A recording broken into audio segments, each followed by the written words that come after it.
deadlift press. I'm going to do that.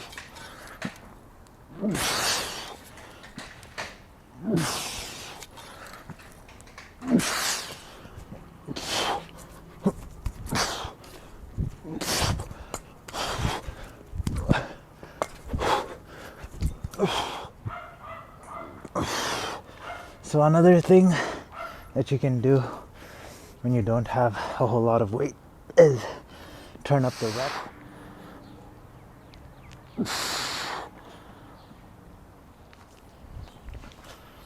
Hello all, it's April 18th, Good Friday, 2025. It's around 6:06 and today I'm planning on doing a full body workout, but with a little bit of everything.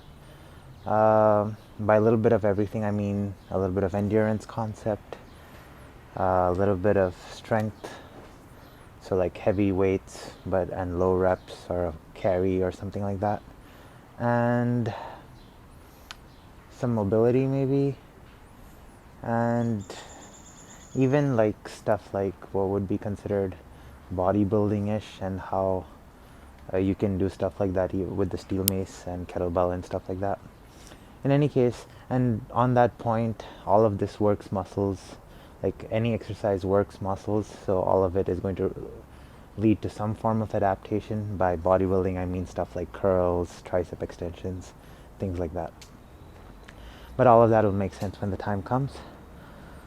To start off, I'm doing a tactical clean to external rotation shoulder press using my 50-pound kettlebell.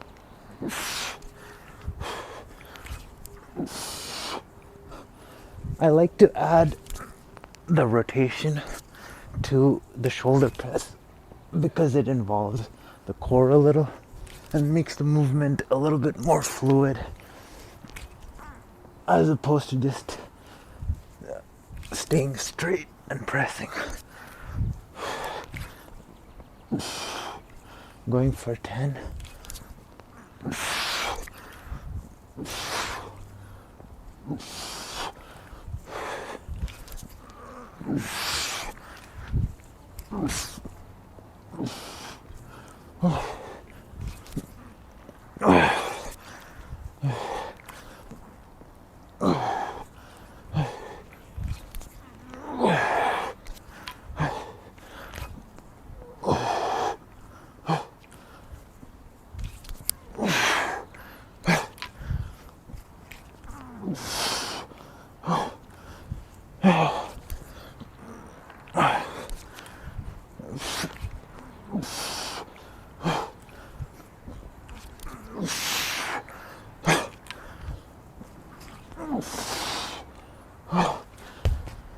And then with my 15-pound mace, going to do kind of just made this movement up right now. I'm pretty sure someone else has done it before, but I'm going to call it alternating single arm pendulum swings. So it looks like this.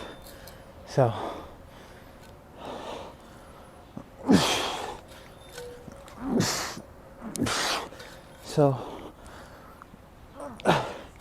going reverse into the 360 motion, then rebounding back.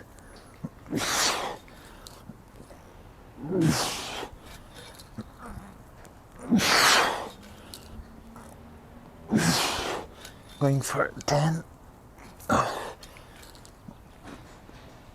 On each side.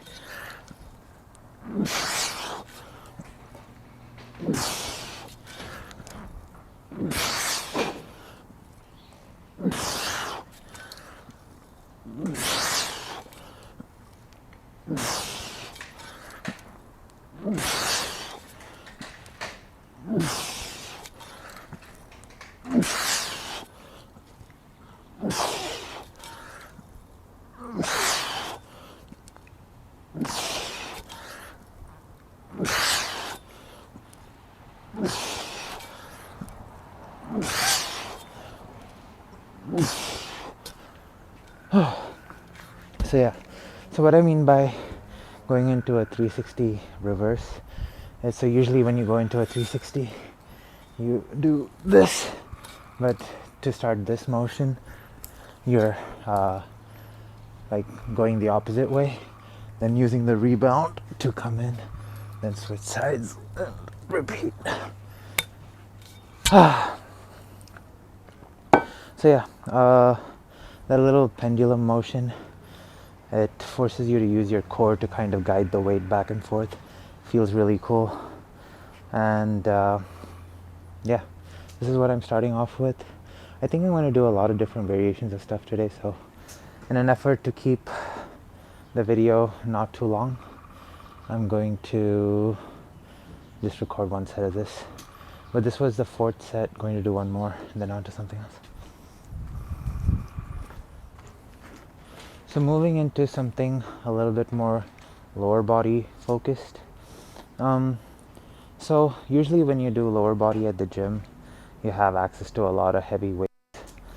I mean, I have kettlebells that go up to 106 pounds, but that's nowhere close to the amount of weight that you can lift on a barbell. So the way to really tax the legs with lesser weight is to lift it in awkward positions, so like on one shoulder, and I don't know, different kinds of variations, or you can combine 2 kettlebells, keep one in shoulder rack, one on the side, and try to do a squat that way, or different kinds of leg movements in awkward positions.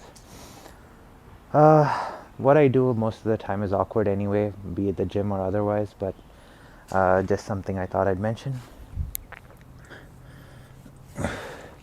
Anyway, so using my 80-pound kettlebell to first take a few steps forward, a few steps back, so simulating a farmer carry over a short distance forward and backward. Once I get back to the start, I'm going to clean it, keep it on my shoulder. So this is what I mean by awkward positioning on one shoulder, and then 3 squats.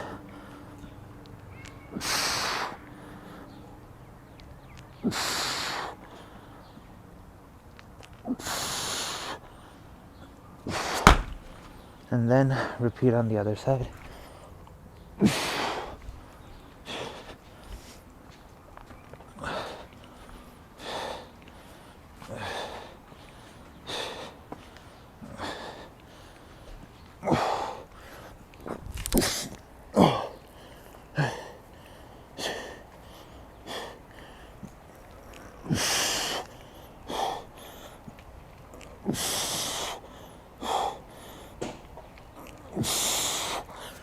More often than not, when I do squats, I like staying on my toes to get a deeper knee bend and get more on the quads.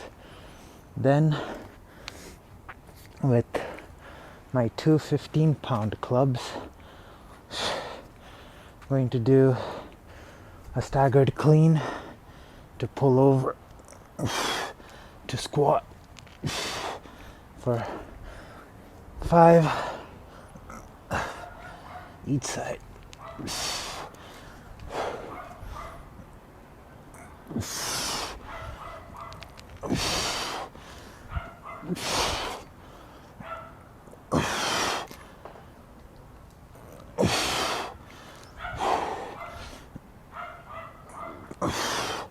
So another thing that you can do when you don't have a whole lot of weight is turn up the reps.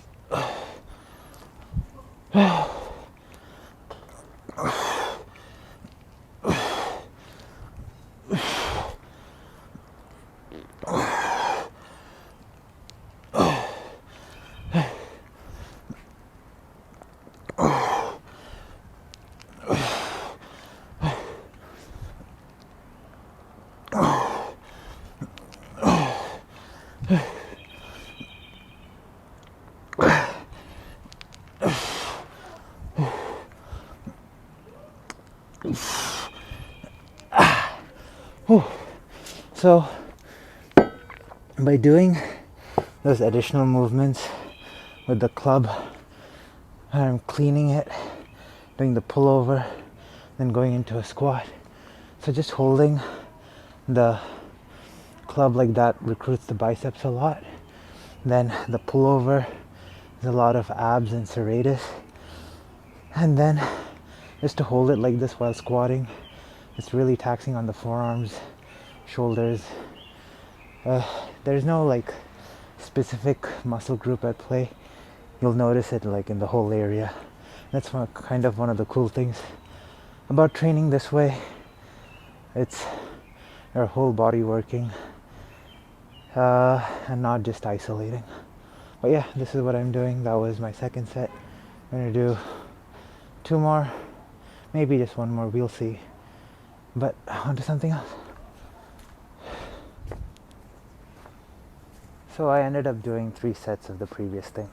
In any case, for the next set of things, earlier I said you could combine 2 kettlebells and similar to earlier, lift in awkward positions to make use of all the weight, or not you, me, how I make use of the weight that I have to load my body in awkward ways so that when I'm doing legs or stuff like deadlifts and stuff, it's still really challenging without having to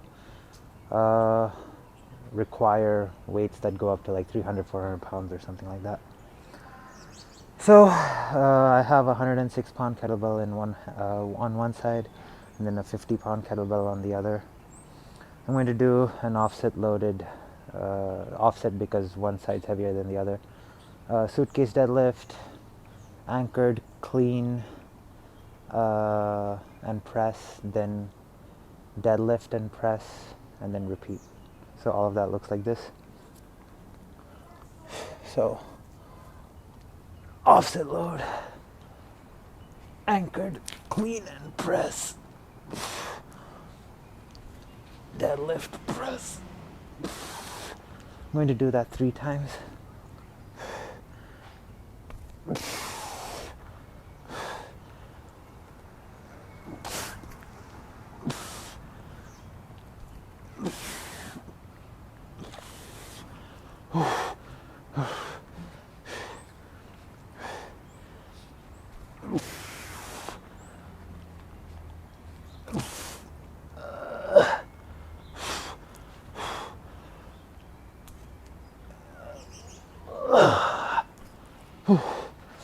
So I'm essentially deadlifting 156 pounds, but like with one arm, and I don't know, it's just really awkwardly loaded. And so the way the muscles are recruited is different than any other conventional deadlift. And so despite the fact that the weight's much lesser than what you would do a regular deadlift with, it's equally, if not way more challenging.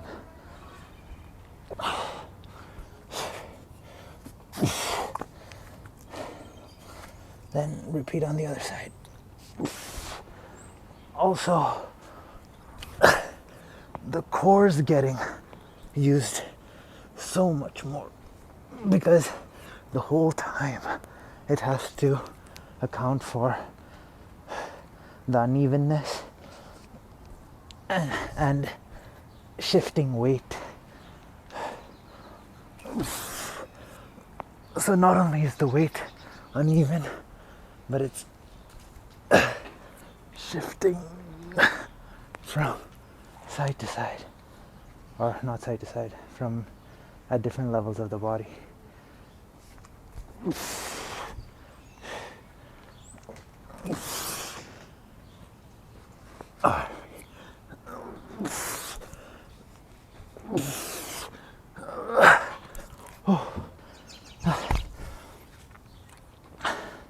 Then also by throwing all those presses and stuff in there, a lot of shoulders at play. Then with my 25-pound mace, doing a complex that's like kind of bodybuilding-esque. So this is what I was talking about earlier as far as doing quote-unquote curls and stuff with the steel mace. So doing three 360s as the transition move, then offset curls. The fact that it's offset like this gives a unique contraction to the bicep that you don't really get with dumbbells. It's not better or worse, it's just different.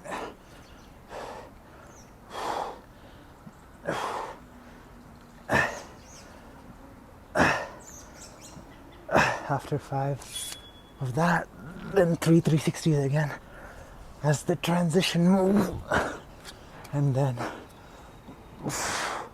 offset loaded shoulder presses.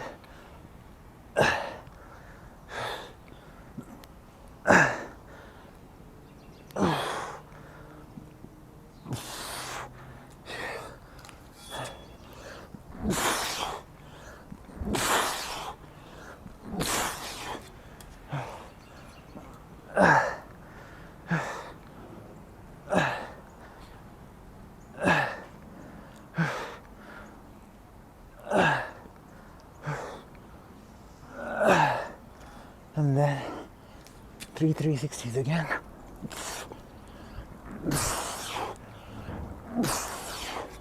And then offset loaded curl to press. Curl, press for 5.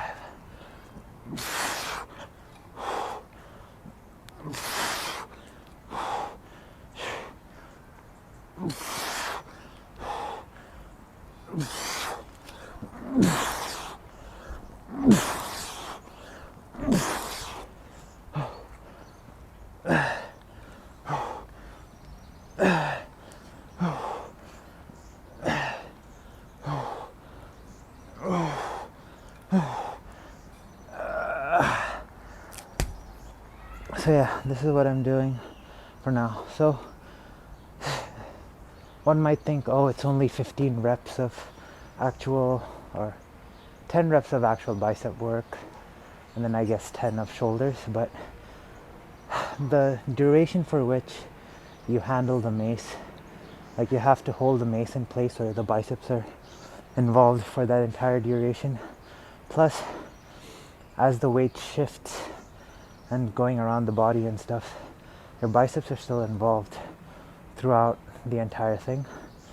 So while there is only those segments of doing the actual curl, the biceps are involved during the entire movement. And it's not just curls that lead to growth of the biceps, like just having to use it, having to perform movements that require your biceps to work and are challenging for the biceps will force it to grow, because that's how the body works.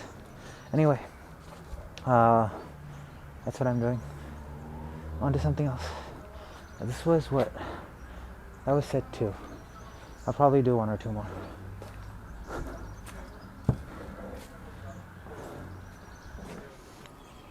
Now that the heavier stuff is out of the way, I'm going to focus a little bit on mobility and I guess something a little bit more flowy. Not keeping the weights super light, but it's the lightest stuff that I have. So using my 25-pound kettlebell, I'm going to do something that involves a flip. You don't have to flip it, you can just do an alternate swing. So I'll just show both versions. So alternate swing, snatch, overhead squat, curtsy lunge. Alternate swing to switch hands, snatch, overhead squat, and then curtsy lunge. Curtsy lunge helps with hip mobility, that act of going across and behind the front leg. Makes your hip have to go through a longer range of motion. There's mosquitoes around. Anyway, so here's the flip version. Goddamn mosquitoes.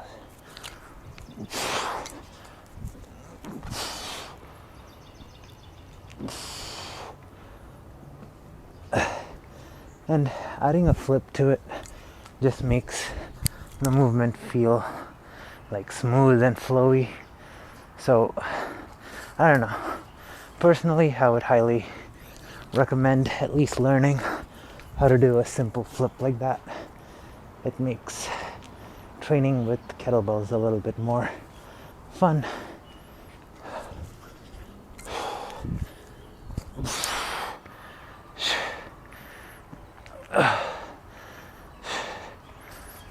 Going for 5 on each side.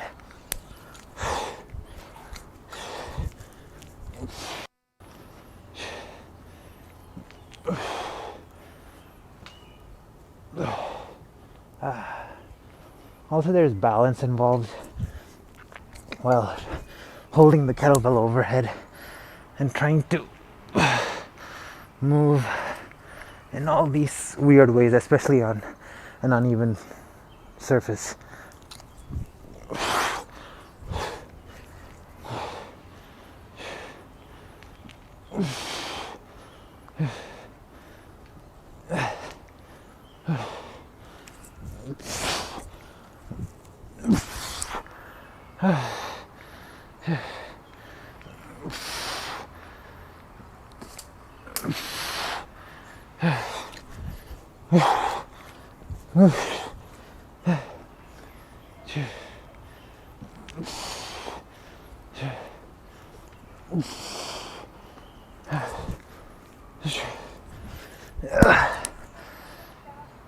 Over the span of the workout, all of these reps add up.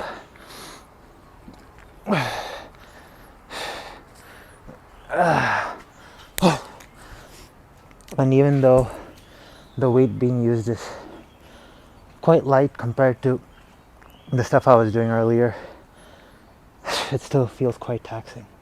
Then, for the next movement, using my 35-pound club, so now I'm going to target a little bit of like groin mobility. So the curtsy lunge was, I guess, a little bit more outer hip, and this is going to be more inner side of the legs. So doing a clean shield cast, clean. That wasn't the groin part, but I like to add a transition move so that it's not just what I'm about to do by itself. So when I'm in this position, I'm going to take a step to the right and do a Cossack squat. Come back, switch overhand, clean shield cast, clean shoulder, Cossack squat.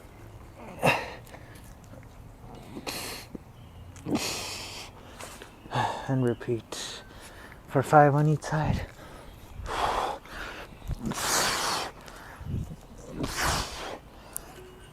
Also, the thing about movements like this is, like, let's say you don't have the endurance to do.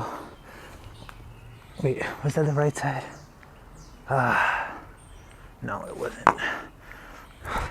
Yeah, if you don't have the endurance to do a shield cast for a long duration of time, you can use movements like this to kind of segment it, and then by the end of it, you've done a lot more reps of a shield cast than you would have if you just did them back to back. This can be applied for anything. It could be done for pull-ups, push-ups, whatever. Instead of trying to do all of it back to back, do like 3 push-ups, then a squat, then 3 push-ups, then a squat. Over the span of a long enough time, you can do more total push-ups than you would have if you tried to hit all failure sets. Anyway, besides the point.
And with all these additional components, like the shield cast and the clean, it really becomes quite the taxing movement. Goddamn mosquitoes, man.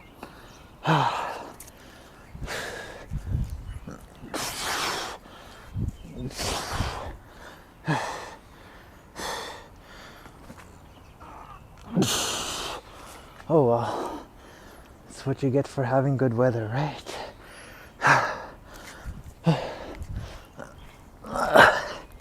I'd rather have mosquitoes and good weather than no mosquitoes and bad weather.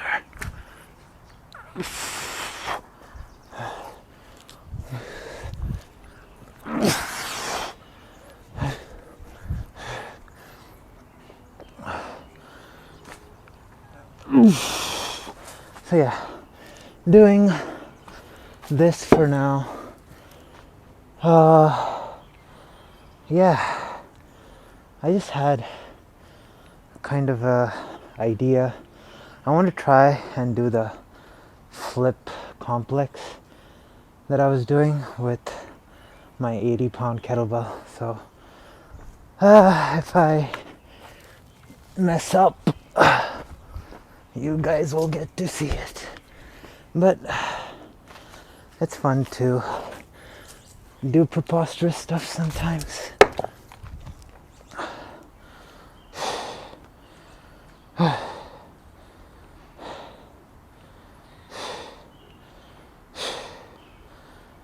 So yeah, and this is also not competition standard, so it doesn't like flip as well as the other one does, and the window to grab it isn't as good as that one either, but it is what it is.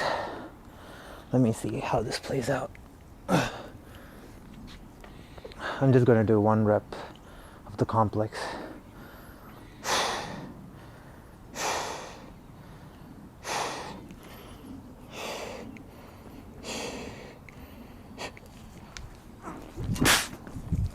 Yeah. Oh, fuck.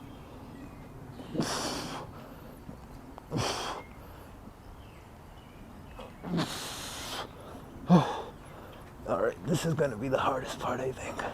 The curtsy line.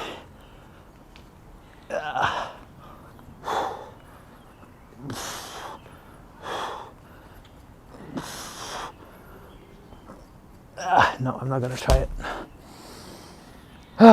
But let me just do the flip to overhead squat on the other side.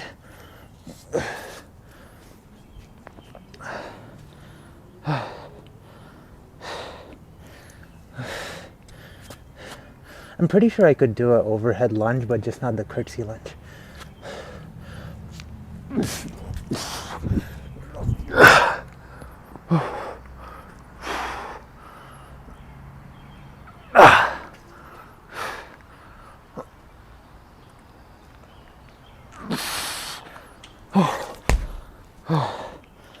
And the uneven floor definitely requires more balance to do that. Anyway, just something I wanted to try out. Didn't really work out as planned, but I guess halfway successful. Probably some juggling after this. I'm going to do, that was my second set. I'm going to do 1 more, then some juggling to finish off. Alright, on to some kettlebell juggling freestyle. Every time I do one of these sessions, I try to put together something that's, well, not super consciously, but at least subconsciously. I want it to be, I want it to have new elements compared to what I've done before. Because otherwise it's just going to get, I guess, kind of redundant watching everything I do as far as a juggling perspective. And also, what's the point of just doing the same stuff over again if I'm not learning new moves and stuff like that? Anyway, let's see what I come up with.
Took me a while to get that one, but I'm gonna end it with that. Going to go on a short walk to kind of cool down. That's all for today's video. See you all in the next one.